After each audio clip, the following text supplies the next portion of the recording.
Hello, love. How are you? Are you okay? If not, this video will help you. Thanks to Alex Howard. Deep gratitude to Alex Howard for bringing these two men together. He does it once a year, and if you want to see part 3 of this video, I'll send the link in the comments. And if you would like to stay connected with me, a holistic wellness doula saving her life from life-threatening leaky muscle and 21 other leaky body parts, thanks to chronic inflammation all my life, childhood trauma, toxic love, and toxic mold. Let's stay connected with love letters based on light and letting go. You are not alone. Take good care. Ciao for now. Oh, P.S. If you enjoy Alex and this video with Dr. Gabor Maté, last week I shared a video with Pema. She was another person who's helped me get to where I am today, living a life without ego, filled with loving kindness to all, including those who challenge me the most, with deep spiritual awakening. And I want that for you. You are love and you are peace. Ciao for now.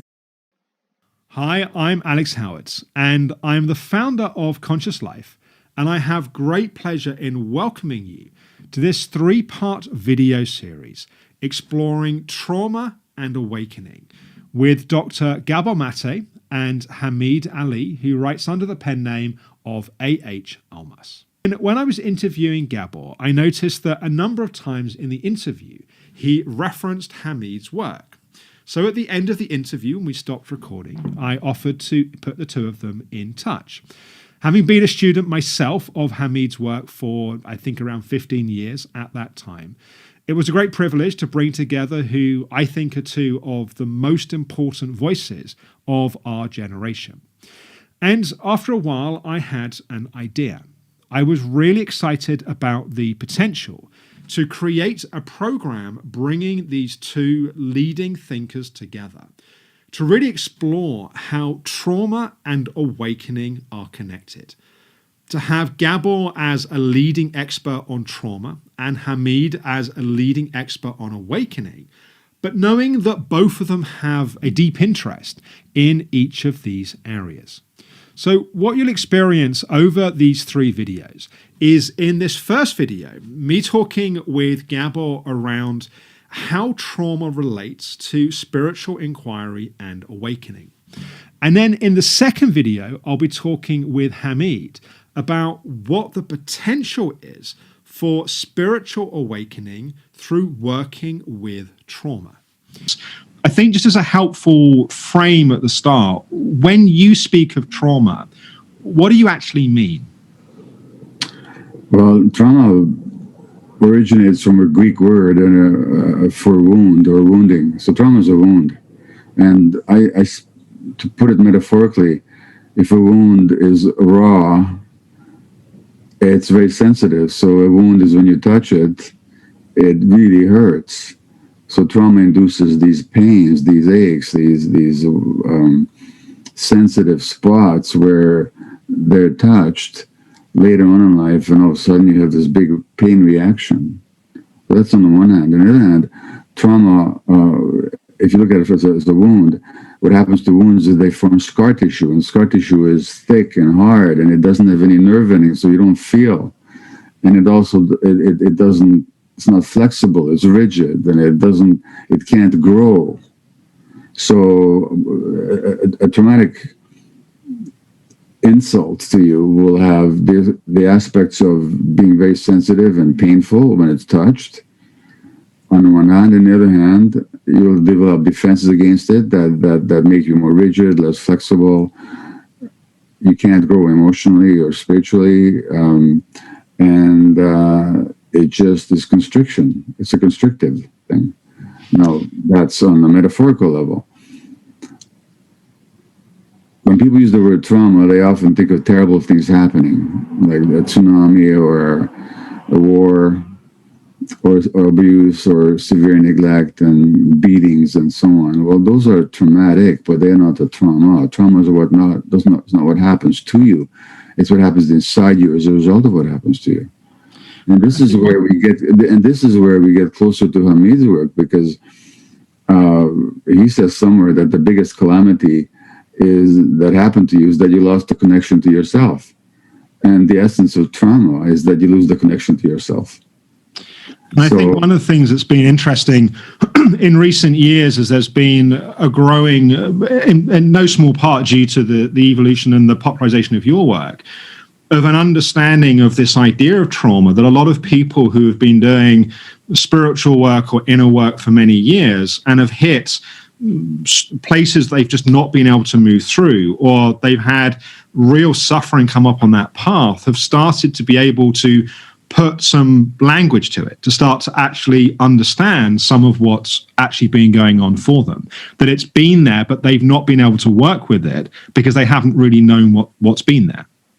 Well, I would have to say, in my observations of the spiritual world, and I'm not either a teacher or a practitioner of a diligent practitioner of spiritual pathways, but in my observation, there's been a lot of ignoring of trauma in the spiritual world, and people hope to transcend their traumas, to get past them, to reach states of oneness and what can I say, realization. And they can even do that on the cushion or in the setting of a spiritual event, but it doesn't translate into their lives because the underlying traumas keep pulling them back into reality. So for me, it's absolutely essential that people do the spiritual work, but the trauma work at the same time. One of the ways that people often talk about and think about trauma is it's something which is a wound that needs to be healed, but in a sense, then we just get back to an equilibrium. Like there's no gift, there's no benefit. It's almost an inconvenience in our life that we need to deal with to be able to function. And one of the things that I really like about the frame of how we're holding and opening this dialogue with this series is that actually trauma has the potential to be a gateway. And I'd love to hear you talk a bit about how you see that. Well, I've talked to many people who've had severe trauma, and as a result of the severe trauma, they've had significant illness, both in the sense of what we call mental illness, like say addictions or depression, or in the sense of physical illness, and even terminal physical illness. And the surprising thing is that these people have not infrequently told me that the illness is the best thing that ever happened to them, because it forced them to reevaluate their lives, their relationship to themselves, and it gave them the gift of connecting to themselves. So that now I don't recommend illness as a way of learning. I think there are easier ways to learn. But all I'm saying is that even in that context of your life being threatened, some people have appreciated the lessons that working through their traumas allowed them to gain, and therefore to reconnect with themselves. And I think what Hamid might say, reconnect with their essential selves. Yes. And I should say that the catalyst for my own journey was having chronic fatigue syndrome as a teenager. That certainly was very much my experience. I think there's that macro way that going through a very difficult experience becomes potentially the catalyst for something to open, but also the actual, on a more micro level, actually going into the felt sense of traumas can be its own gateway in a much more experiential way. Be interested to hear your thoughts of that. Well, the felt sense is the key word there, because what happens in traumatic situations is that one way you deal with them, I should say not consciously, not deliberately, but your mind body deals with them, is to disconnect from the feeling, because the feeling is too much to bear. It's unendurable. So when you allow yourself to feel, whether it's the anger or the tension or the pain, you're actually reconnecting. So that felt sense in the body is a very important gateway towards gaining back yourself. And yet what can often happen is when people start to get closer to their trauma, the felt sense of their trauma, often what comes up is a lot of fear, sometimes terror, often anxiety comes up. And so those defenses come back in. And so we can get caught in this push-pull with that felt sense of our trauma. And as a result, we never really have the chance to move beyond to who we are that's beyond that felt sense. Well, first of all, that fear needs to be respected, because that fear has got a wonderful reason for being there. Because when you first experience a trauma, which is usually in childhood, you simply couldn't allow yourself to feel those things. You have to fear them, because to feel them would be far more dangerous. For example, if you felt rage towards your abuser, that would be very dangerous. You should be afraid of what you felt. That's a survival dynamic. Now the question is, when we're doing the spiritual work or the trauma work, what is the context? Are you in a situation where it's safe to feel? It wasn't safe to feel originally, that's why you stopped feeling. But can we create situations for people where it's safe to feel? Then they'll allow themselves to have the experience again. And there's no growth, there's no transformation without safety. And whether that's in the spiritual work context or the trauma work context, if people feel safe, they will eventually allow themselves to feel. And, Hamid says it beautifully. He said, only when compassion is present will people allow themselves to face the truth. Well, often also part of what people have experienced is that it's safety in the environment they need, but it's also safety with their relationship with themselves, right? Because often there's a lot of shame and there's a lot of history around, I'm not lovable in this place in myself. And so there's that inner rejection that people have of those places. Well, yes. And again, if one approaches that with what I call compassionate inquiry or compassionate curiosity, even that sense that I'm not lovable was your friend at some point. In other words, we can approach everything with curiosity, like don't even make wrong your belief that you're not lovable, because as a child, when you're being hurt, you could make two assumptions. Either my caregivers don't love me, or they hate me, or they're totally unreliable, or this stuff is happening to me because I'm not lovable, and maybe if I can work hard enough, I can be lovable. Now, which is the safer assumption? It's the second one. So that make friends even with that. But again, what it requires is the context. And so it's hard to do this on your own. And I think that's where one of the reasons why often in spiritual schools and spiritual communities over the years, people's trauma has started to come up for them, because, not all of these schools and environments necessarily have been healthy. And there's obviously been many examples of people actually being traumatized by spiritual schools that they've been part of. But when people do feel that sense of support, it almost becomes the invitation for those traumas to come up. And when the environment or that context is not well trauma informed, the trauma comes up and people can feel more traumatized in that experience. I don't know if they feel more traumatized, but they'll feel a lot of fear and bewilderment and confusion and pain. I don't want to... And then I want to say something about how you do with trauma. Like, people often talk about trauma rather loosely. Like, on the one hand, we're not enough trauma informed, far from it.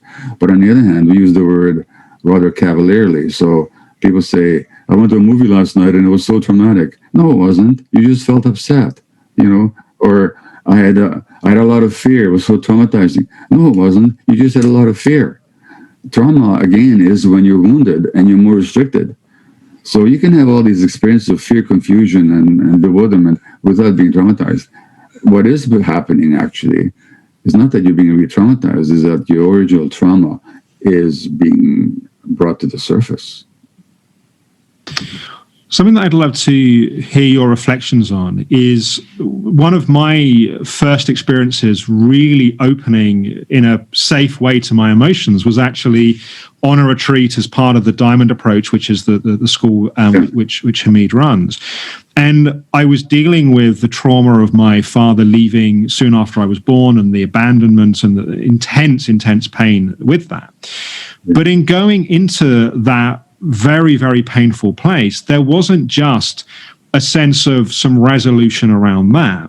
There was also a very powerful sense of temporary disappearance of ego, a sense of oneness, a sense of connection to everything. And those sort of spiritual experiences that are quite hard to describe with words because they're very much beyond words. And I think, and I know a lot of people have had experiences like that, whether that's been in a structured environment in a spiritual school, or it's just been that they've been able to move through in that way. And I'd love to hear you speak a bit about those states of dissolution of ego, even when it may be temporary, and how trauma can be the gateway to that. Well, so I've not had those experiences myself. I've talked to plenty of people who have, including I'm married to one.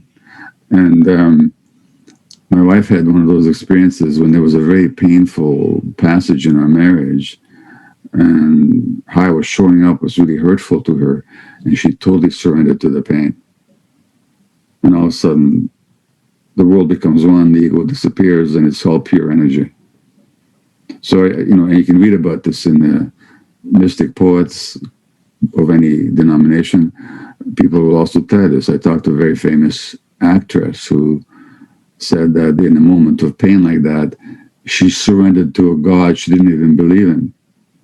So it's that giving up. There's nothing I can do, and here's reality. I'm just going to accept it.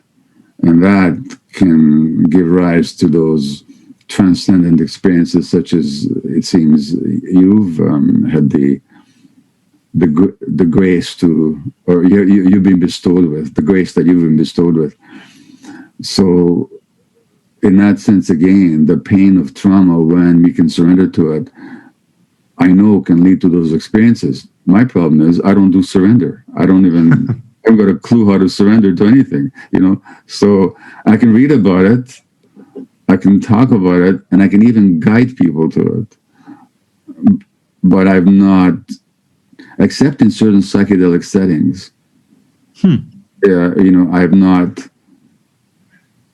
surrendered, So, and I don't know if it'd be interesting what Hamid has to say about it, because I don't think even he would say that anybody can do surrender. It's like an oxymoron, isn't it? I mean, that's just... Yeah. When people have, I perhaps I'm going to ask the question slightly differently. That I think sometimes what people have is experiences of awakening or expansion or opening can be very close to experiences of psychosis or experiences of losing one's feet in reality, in a sense. And I think sometimes people can feel that they're having some of these experiences and therefore there's something broken or something wrong in them, when actually it may be the opposite. And that can be hard to make sense of sometimes. Yes, and this is where what we're dealing with here is the modern world, because in traditional cultures, those experiences will be recognized and honored for what they are. And they'd be elders and shamans who would help you hold those experiences and to interpret them and to reintegrate into life. In our society, that doesn't happen. And so when people have those experiences, they're in great danger of being thought crazy.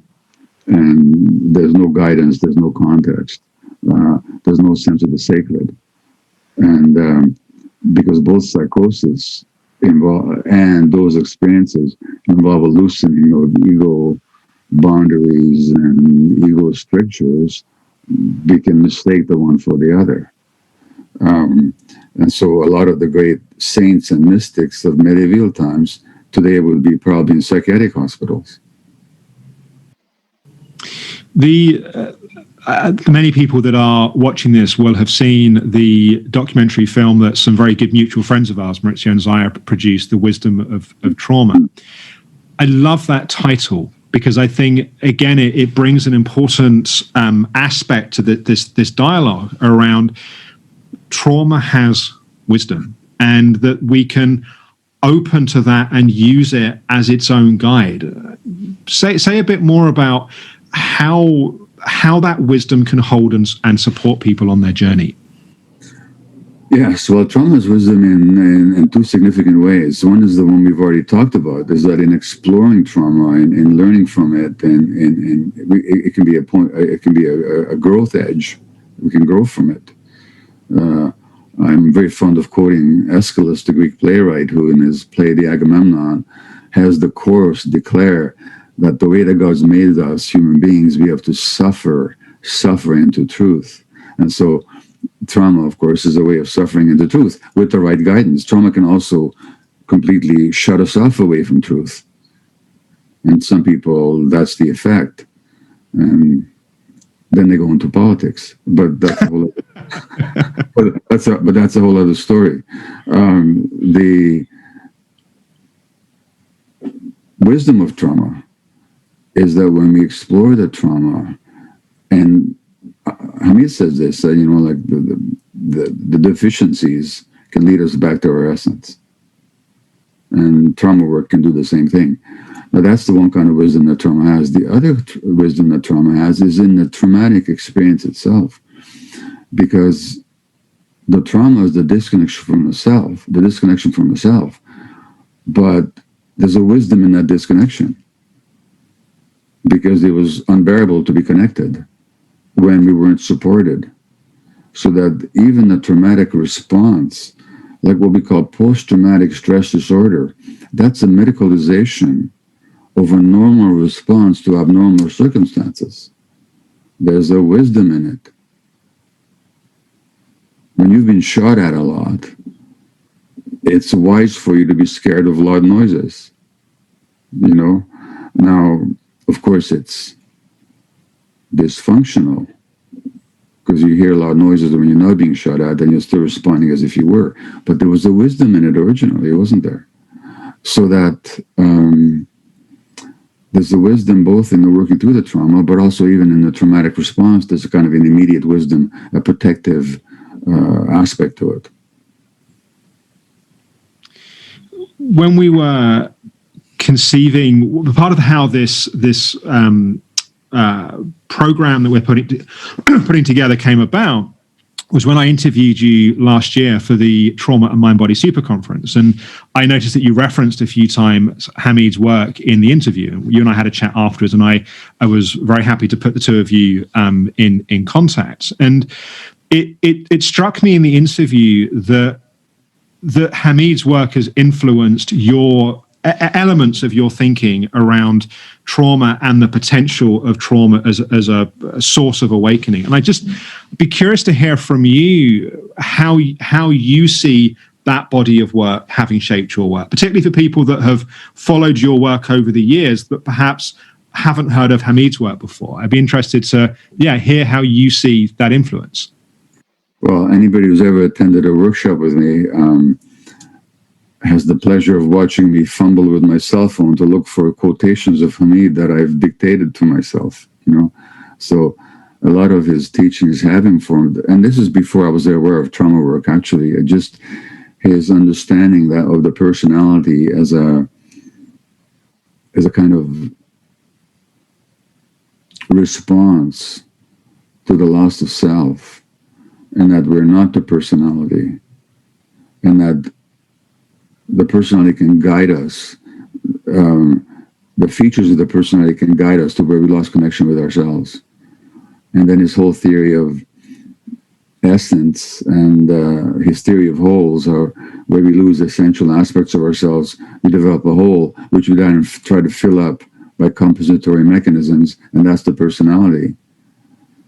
So that's really helped me understand human beings.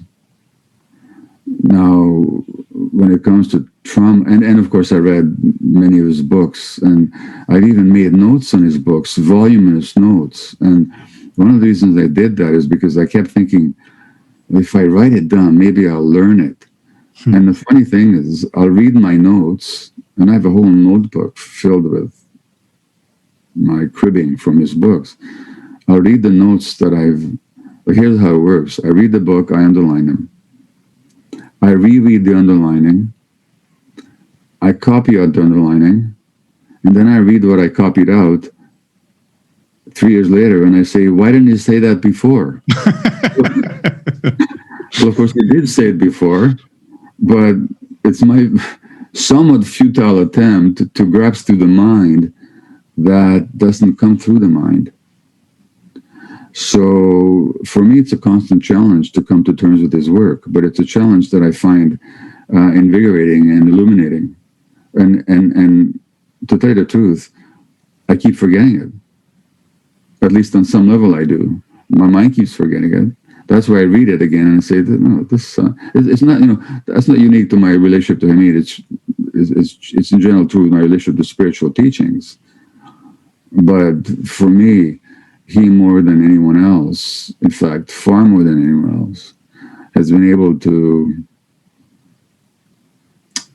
show the congruities and differences. And he's actually melded in some ways, although he might dispute that, Eastern spiritual traditions and spiritual work in general, including the spiritual pathways that he's pioneered for himself and his followers, and on the one hand, and Western psychology on the other. There seems to be an attempt, I think, sometimes in more traditional psychological circles, let's say, to take the spiritual out of trauma work, in a sense, to want to medicalize it more, to have more research and things that maybe of the more unquantifiable, the more experiential, let's say, that they have less value.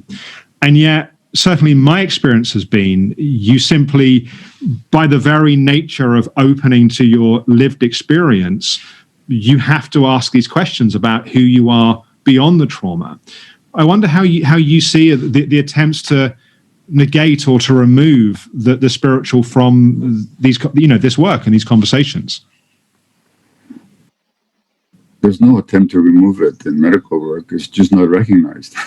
Right. Okay. It's not that trying to remove something that they recognize, it's that they don't recognize it. Right.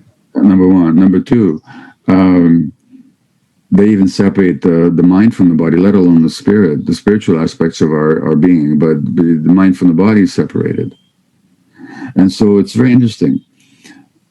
When I researched, and when medical colleagues of mine, there are a number who have researched people, for example, who heal from terminal diseases. I mean, but they've been written off, but they're told they have 2 months, and here they are 20 years later, thriving. And there are such cases, documented cases, in all manner of illnesses, including malignancy, autoimmune disease, degenerative neurological disease, and so on.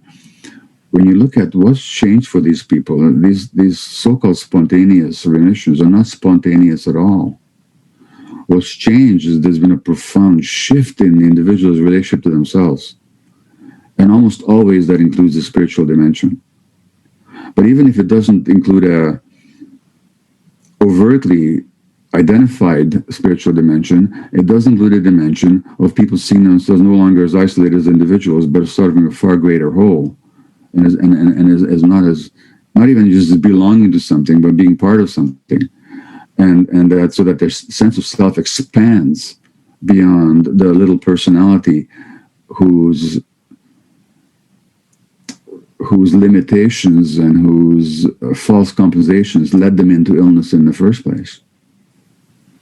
I think sometimes the challenge people have is even the word spiritual or spirituality or spiritual experience has so many connotations for people that they get caught in that. Yeah. Well, for me, it's simply, and it's one of these words that, like God or even trauma, it all depends on who's saying it and what they mean by it. Like it's almost, we all have our own language because the experiences are ineffable. They're hard to put into words, in other words.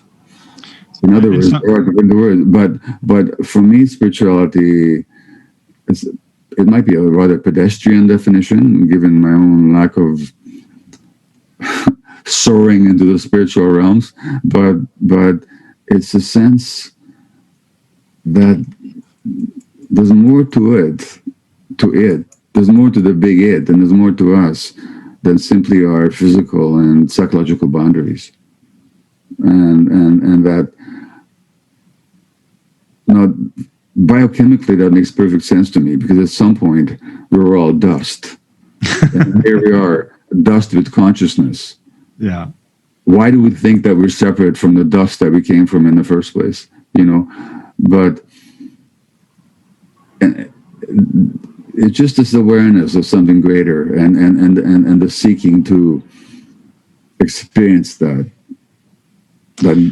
greater it. Now, that's my very simple definition of spirituality.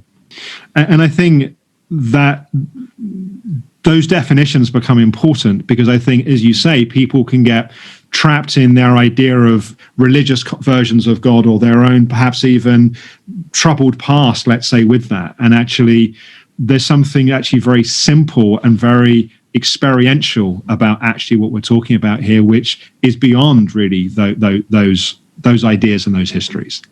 Absolutely. And actually, when people say to me, talking about themselves, and people call themselves, I'm a very spiritual person, I think, no, you're not. If you were, you wouldn't be talking about yourself as spiritual.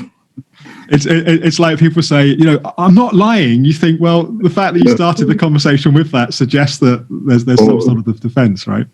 Well, as a matter of fact, in psychotherapy, I have this rule: whenever somebody denies something that they weren't asked about, it means that the truth is the opposite of what they think or what they said.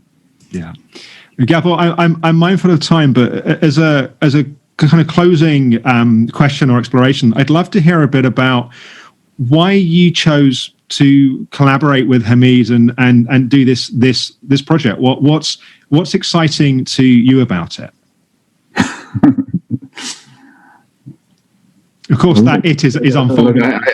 Look, I've been following his work for probably 20, 30 years now. I'd say 30 years now, I would say.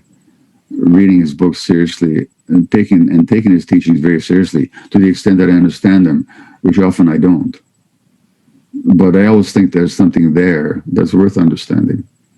And to me, he's not as spectacular or as charismatic as some others out there who are considered spiritual teachers, and maybe not as accessible, but to me he's deeper than anyone else I can think of in the spiritual world these days. And so for me, it's just an opportunity to engage with somebody who I deeply respect, from whom I've learned a lot, and with whom I hope and I trust that the intercourse will yield some more learnings for me and for the audience. Wonderful. Gabor, thank you so much. I am super excited to get into this series in the autumn. Thank you for your time, and we'll see how this unfolds. And we obviously have some structure and syllabus, but it will be its own unfolding thing, which is, I think, for all of us, what is exciting. Well, I can't thank you enough for facilitating it. I do have there's some anxiety in me going into it. But just what will I be able to contribute to this process? That's just a little voice in me. But I can get beyond that, and so I can really, really thank you for giving me the opportunity. Because even if I have that anxiety, it's an opportunity for me to grow, isn't it?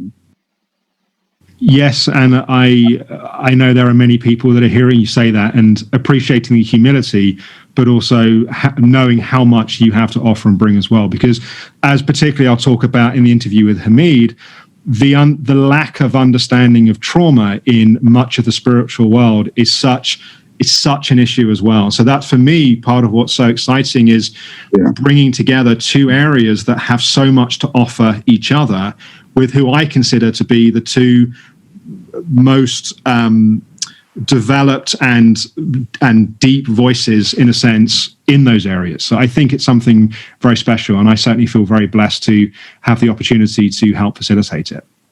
Thanks, Alex. It's something I'm really looking forward to. Brilliant. Thank you. Definitions that people would use, and I think getting that clear is an important foundation. Yeah. Well, first, good talking with you, Alex. Good to be here. And first, when you talk about awakening, it reminds me of the Sufi saying, the Sufi position, which is that humanity is asleep. That's the state, humanity. They don't say a few people, humanity is asleep. Meaning that most people are not awake. There are only few awake people in the world. So awakening is a rare thing that happens to people, but it is possible. It is potential for all human beings. Because we have spirit or spiritual nature, what I call true nature to our being, true nature to our existence. We have true, deep, innate, inherent nature that is inherently pure, inherently incorruptible, inherently happy, inherently peaceful, inherently perfect. But most people are not in touch with it. They are in touch with what they call the self, myself, and I call the ego self, which is something normal, natural, nobody to be blame themselves for it, but because it's natural for all human beings to be a self. And the self is basically development from childhood, where it's an accretion and development of mental or psychological structures that give one a sense of identity, a sense of what they are. They're the person with such history, with such patterns and all of that. It gives them a sense of identity and a sense of orientation in the world and how to operate and all of that. But in that process, the human being loses touch with their innate, inherent nature that they come to the world with. Like babies, I think, from what I see, they're still in touch with their true nature. And then that gets lost slowly through the usual process of development of a self, and which means through conditioning, through conditioned impressions that remains in the consciousness, condition it to be in a certain way. And that becomes the self. So people recognize they are the self, and they experience the world through the lenses of the self. So even the perception of the world is not exactly how the world really is. So what most people think they're seeing the world, and it's sort of relatively so. It's not exactly how the world is. So awakening means to be free from this self and to be able to experience oneself and the world free from the lenses that have developed throughout history, meaning experiencing oneself and reality completely with no filters, completely as we are at this very moment. And when we experience ourselves that way, different teaching talk about different ways how you experience yourself, but it's more experiencing yourself as pure light or pure presence, or you are what you are, or reality is what it is, not what I think it is. And so I'm saying it that way because there are different ways that awakening can happen, or there are different expressions of it. But all of them indicates we're not looking through the lens of the self. We are not being that self. We are being something else, which is our true nature, which is that perfect, happy, and generous, and compassionate beingness. Yes. And I think a couple of pieces I'd like to open up a little bit more around this definition as well, is that we're not talking about a binary, someone is either awake or asleep, for example. That there is one of the phrases that I know you've used is that of endless enlightenment, that there is an ongoing path of deeper contact with oneself.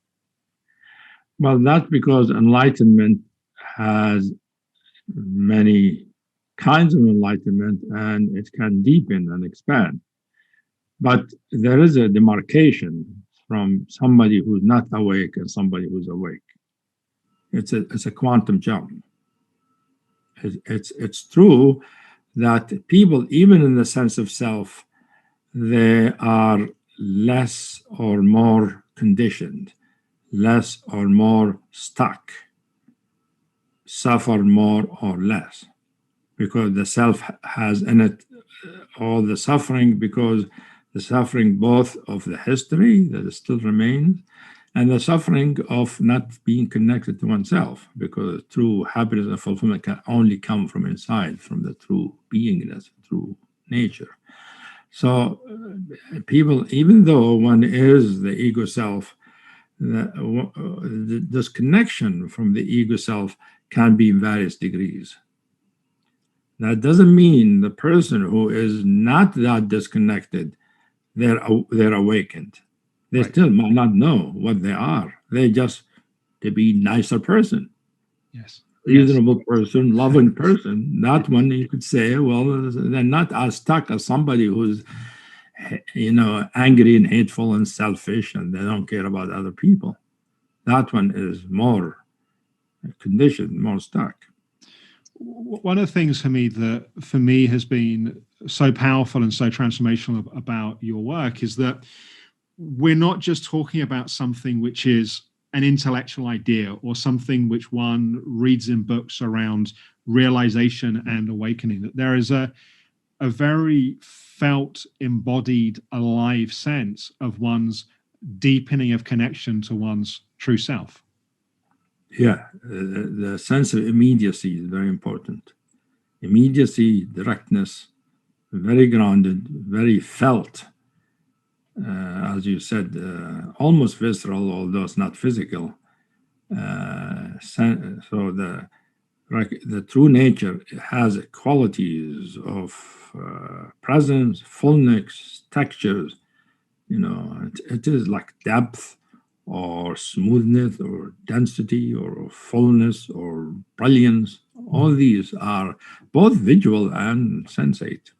So the awakened person experiences themselves that way, and that is not lost. There are people who have spiritual experiences, like in my work, many people have all kinds of spiritual experiences, spiritual access. They're not awakened until that spiritual access is continually present and they cannot be lost. You see? That is awake. Before that, we don't call the person as awakened. We say the person has some spiritual development. So any spiritual development doesn't mean awakening is a technical word used in spiritual literature, equated with enlightenment and realization. I want to take a bit of a sidestep for a moment before we come back to this and just open up the topic of trauma. How, in your perspective, how do you define trauma? Yeah, I know there are many definitions of trauma, and it is different trauma therapists look at it slightly differently. I learned about trauma initially from people like Peter Levine, who used to live next door when he was first developing his theory. Oh, he did? I didn't know that. And I was sitting working in his new clients and seeing how he does it with them. So, and there are many, his view is the most dominant in the world, from what I understand, which is that a traumatized person is somebody who had encountered some kind of experience or a situation that they couldn't handle at that age. They couldn't handle. It was beyond their capacity. And it is difficult, painful, scary, or whatever. And as a result, usually most people in position with difficulties, they either their survival instinct kicks in. So they either fight or they flee, run away. Trauma happens when you can't do either. You can't fight and you can't run away. So the other alternative that is left is that you freeze. You freeze and you dissociate because you can't handle. So the frozenness, not being able to do anything about it, you can't run away. So there is a frozenness in the system, in the nervous system, and dissociation. I mean, you're not feeling it really. You're not feeling it. You can't handle it.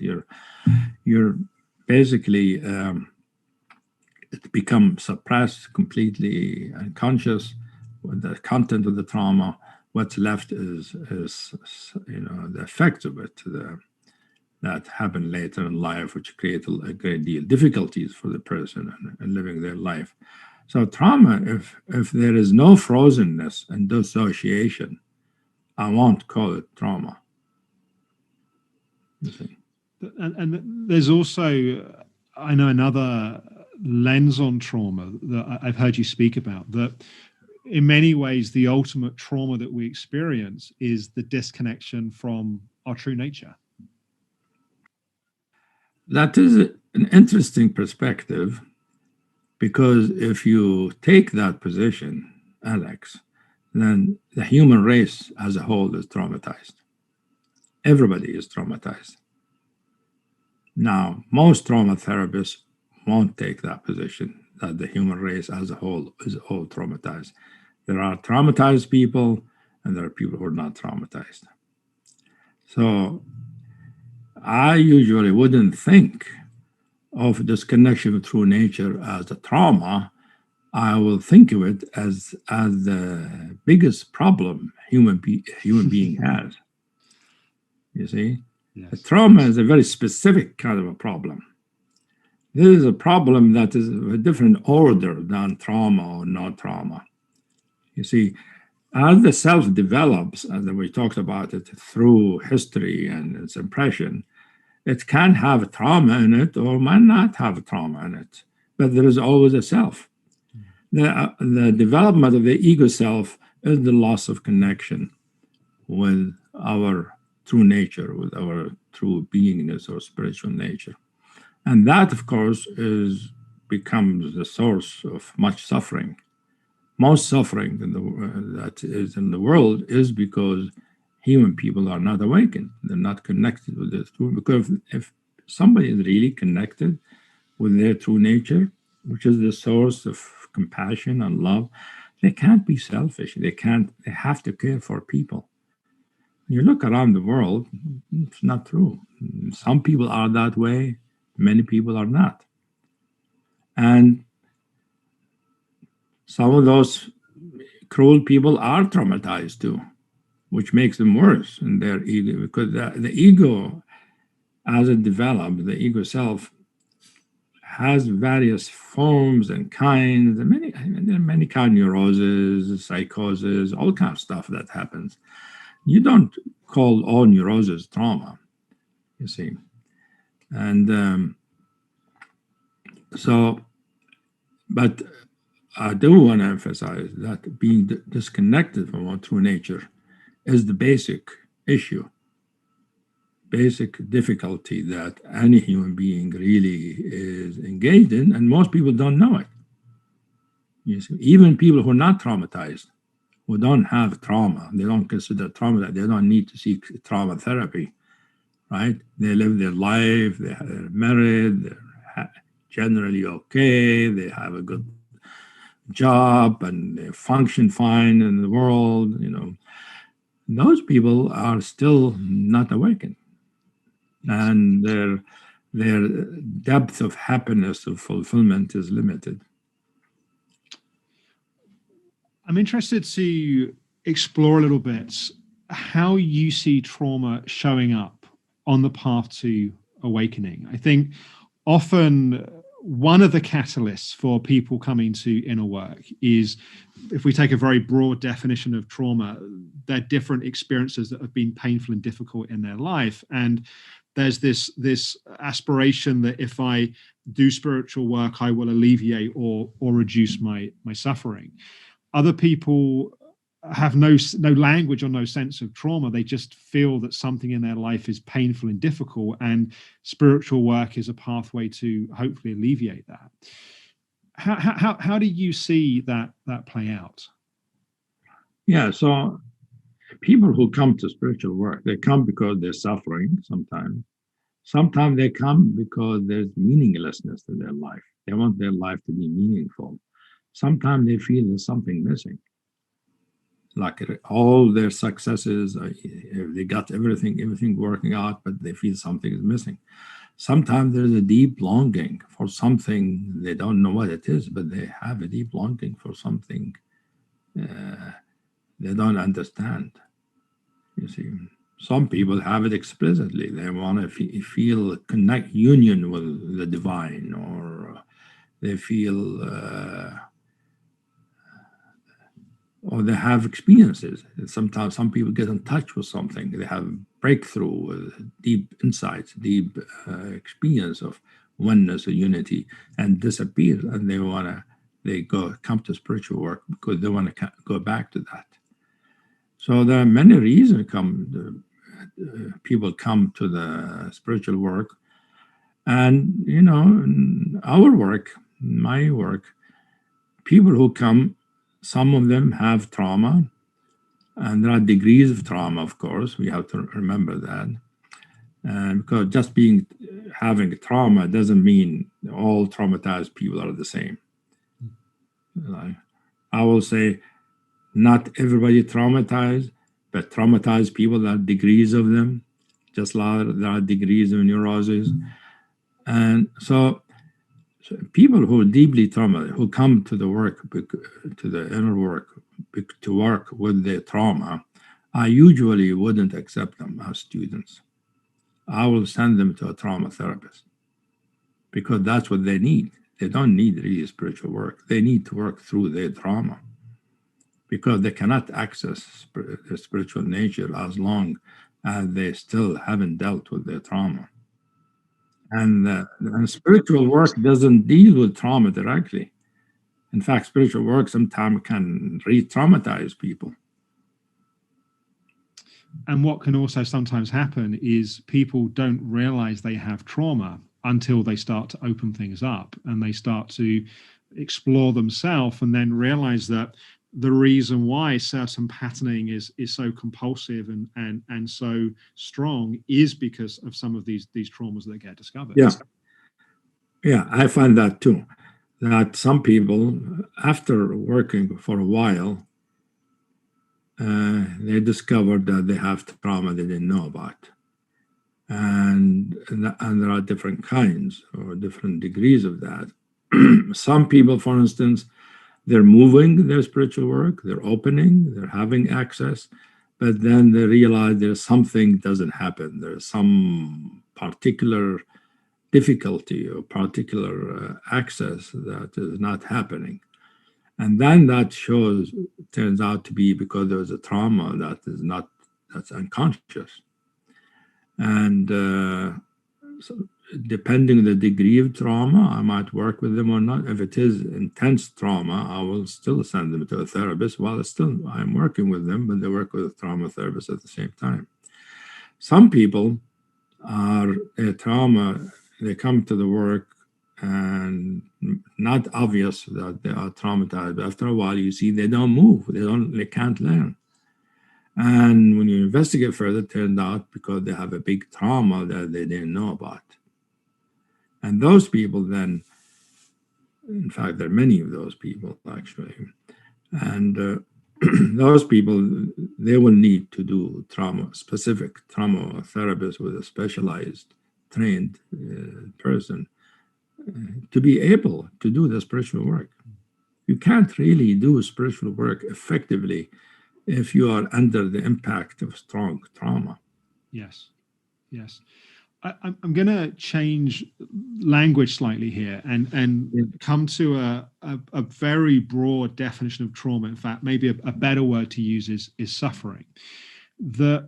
One of the things that I think is particularly important about your work, and certainly from a personal perspective, it was one of the things which was really most transformational in my own life, was this idea that suffering has the potential to be the gateway to awakening, not the block to awakening. And what I think often happens is people come across their inner pain or their inner suffering, and they see it as something to bypass or something to try and transcend, to get away from.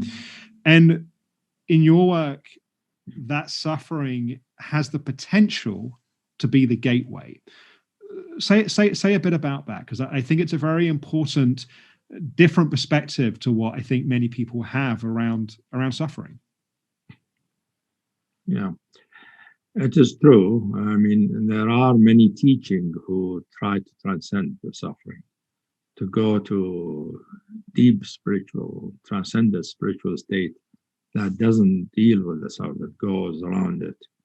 And that way be in a state that doesn't have suffering without them having dealt with their historical suffering. So that means there's an undigested material in their psyche that they're not finished with, and it usually comes back to bite them anyway at some point. And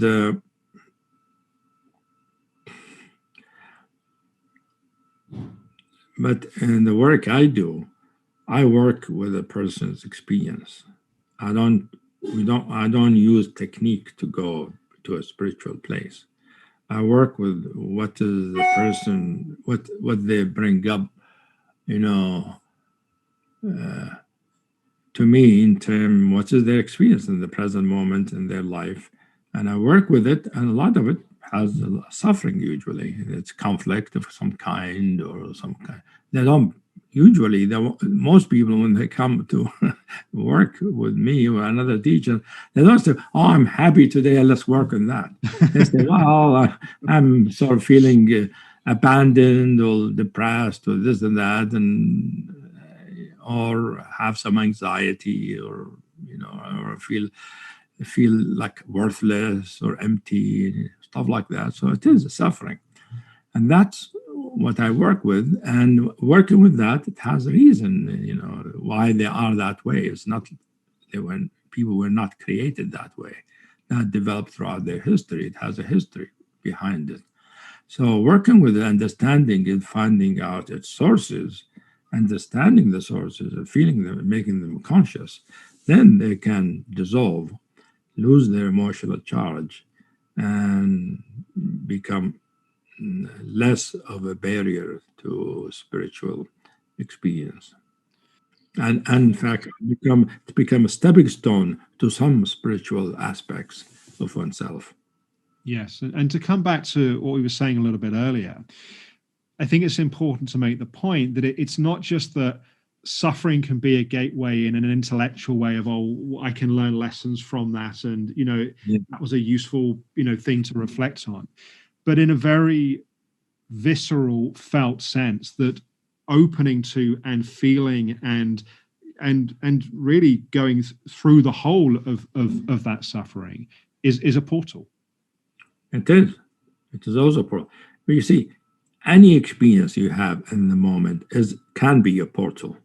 And suffering is usually a specific portal, because that's people are focused on it. That's what they're experiencing. That's what they're presenting. So you work with that as you understand it, and as it opens up, you realize that suffering and the conditioning or the history behind it that have created mental construct in the mind begin to dissolve. And as they dissolve, they reveal our true nature, spiritual nature, in one form or another. And when you say reveal one's true nature, can you say a little bit about, and of course if this is different in different moments, but some of what that felt sense of true nature may be? You could, for instance, deal with the sense of feeling not loved, for instance, which is common. People feel unloved and they suffer, because of it, and can create difficulties in their love life and their relationship until they deal with how come they feel unlovable or not loved. And dealing with that means dealing with the feeling of not being lovable or not loved, that which is very painful. And the history behind it. Well, how come? They were not loved in their childhood, or they had love and they lost it, or limitation, and which brings in deep wounding. And as we work with the wounding, it exposes a certain kind of a gap, a certain kind of emptiness. And as the emptiness is allowed, which is the feeling, the absence of love. That's what that emptiness is, because that's what they feel. There's no love. You actually feel directly, there's no love here. If you feel that, then that becomes an opening for something to arise that feels like a palpable, soft, delicate substance almost, that is filling the consciousness, filling the body, soft, smooth, delicate, and tastes sweet, and makes you feel yummy, and makes you feel, I love. And you feel what love is. You either feel, I'm able to love, I feel the question of love disappears, or you feel you are love.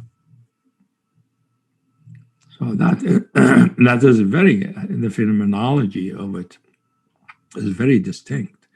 So love is usually a beautiful softness and generosity and appreciativeness with almost, sometimes I say it almost feels like being full of cotton candy, pink cotton candy, which is different from experiencing the absence of strength, like you feel weak, you feel castrated. And when you work with that, you get into another something else arises in you, which you feel like a strong fire, a sense of fullness, like almost like red lava coursing through your veins, and you feel strong, fiery, alive, robust, and with a fullness, with an aliveness, and the fullness feels warm, has a warmth to it, has a fiery quality to it, but it is a fluid at the same time. Feel like a warm fluid. It's a heat that doesn't burn, but makes you feel strong and courageous. That's another quality, for instance.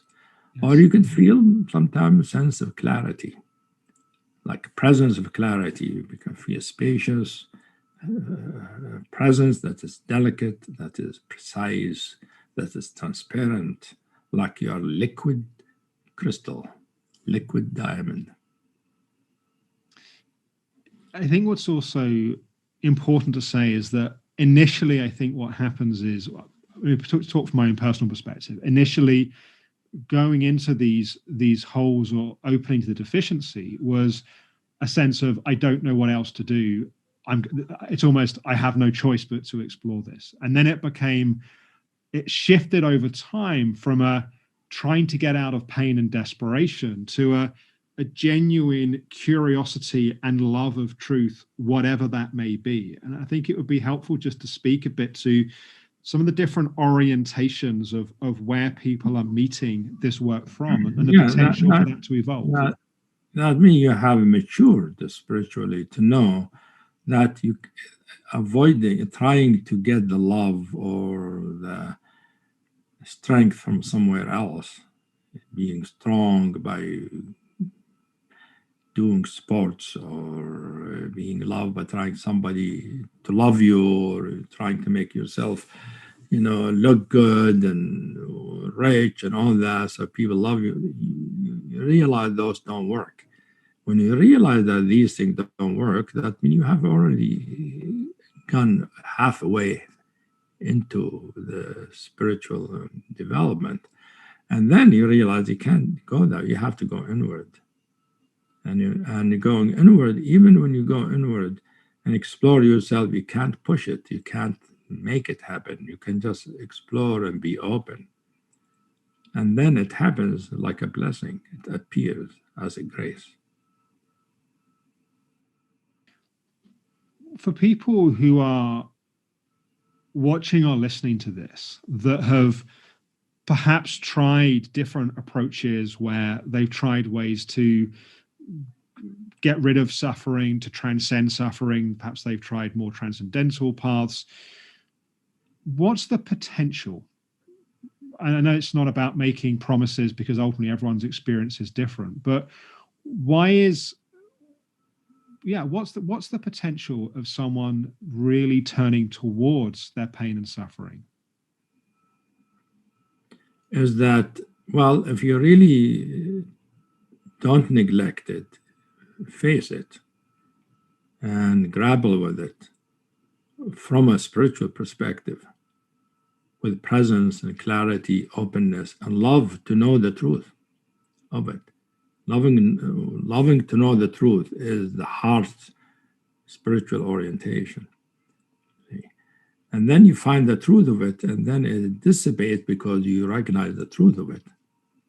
Before, it's there because we haven't completely felt it, we haven't faced it, we haven't completely understood it. What's it about?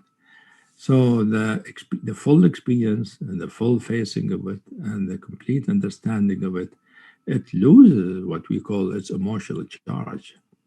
It loses its obstructing capacity, which makes the emergence of spiritual presence or light much more likely. Hamid, I'd love to touch a bit upon your interest and your aspirations around this program we're putting together. I think it's important to say that this is not a heavily predefined syllabus of people are going to learn A, B, C, X, Y, Z. There's obviously some shape and some plan, but it will also be an unfolding and evolving dialogue between you and Gabor. But I'm interested to what draws you to want to participate in this? What's your interest in getting into this topic in this way? My interest has to do with the fact that there's lots of trauma in the culture. And trauma is more widespread than people thought at the beginning when they first discovered the trauma. There are more people traumatized than we thought. And especially, in the 20th century and now, where we have more means, we have developed, we are civilized, supposedly less cruelty, whatever. So you would think people are in better shape, but the fact that there is still a lot of trauma. And the trauma basically is in the way of spiritual development, is in the way of spiritual opening and spiritual learning. So I think it's important for people to know about their trauma and to work with their trauma so that they can be spiritually open, because it can be one of the biggest impediments to spiritual realization if there is trauma that hasn't been acknowledged or worked out. It strikes me that there will be hopefully people coming towards this program who are coming more from having done a lot of spiritual work, perhaps in your school or in some other paths, that have been hitting against trauma and are interested to have new perspectives and ways to work with that. But there will also, I hope, be people that have primarily been doing the trauma work, but realize that they may have done hopefully some really helpful healing work there. But it really leaves them with a question, which is, I'm healing this trauma, but who am I beyond that? Who am I? What is my true nature that isn't my suffering? Yeah. I think if somebody really work deeply through their trauma, they might encounter that now that I work through my trauma, it might opens up shows them that they don't know who they are, what they are, and that might bring them to spiritual work.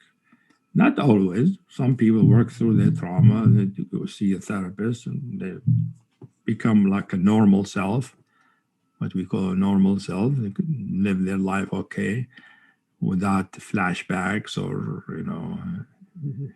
intense suffering or dissociation. But they're not necessarily interested in spiritual work. Not everybody is, but some people do. And my interest is more the fact that I think that now a trauma needs to be recognized. And if somebody has trauma, they need to recognize it, work with it with a specialized, skilled person, so that they'll have some relative freedom from it to be able to do the spiritual work. And then the spiritual work will bring a deeper healing to the trauma. Because in some sense, one thing I noticed about people who work with trauma and why they never get over it, they still always see themselves as traumatized, and when they're traumatized, and they have a trauma identity. Because they have to have a self. They don't know but to have a self, but their self, its history has trauma. So the identity with trauma continues, and that leaves something not resolved. They can't let go of the trauma. And that's where spiritual work is very useful, because spiritual work helps you be free of the sense of self, any sense of self. It's almost like doing trauma work allows someone to get to a point of neutral, right? To get to the point of alleviating suffering, to get to normal functioning. But it isn't just looking at it from that perspective, is not allowing someone to necessarily open to who they are, which is so much more than that. Yeah, a lot more. I agree. So I know, like many people, I mean, the culture full of people who are doing trauma therapy. They're like many with the post-traumatic stress syndrome, soldiers come back from, vets who do trauma therapy. Most of them don't go to spiritual work. They just work with their trauma and they get better. They can be okay with their families and stuff instead of being trouble for their family. But I imagine some of them do turn to spiritual work. And then they can get, I think, a deeper healing. But not just healing.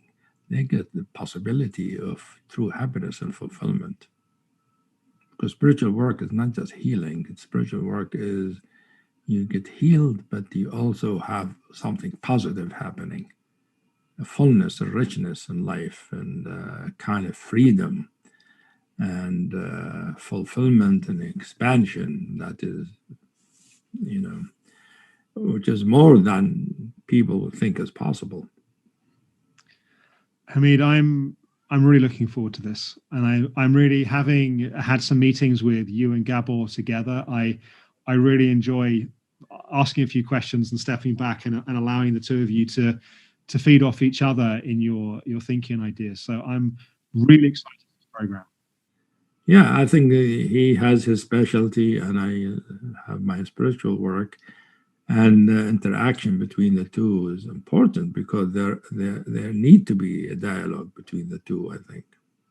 Because there are trauma therapists, just like Gabor, who recognize the importance of spiritual work. Not all of them do, but some do. Recognizing the importance of meditation, the importance of spiritual connection. Wonderful. Well, Hamid, I very much look forward to this. Thank you so much for being willing to participate in this, and I'm really excited to see what comes from it. Yeah, it will be interesting to see. Yeah.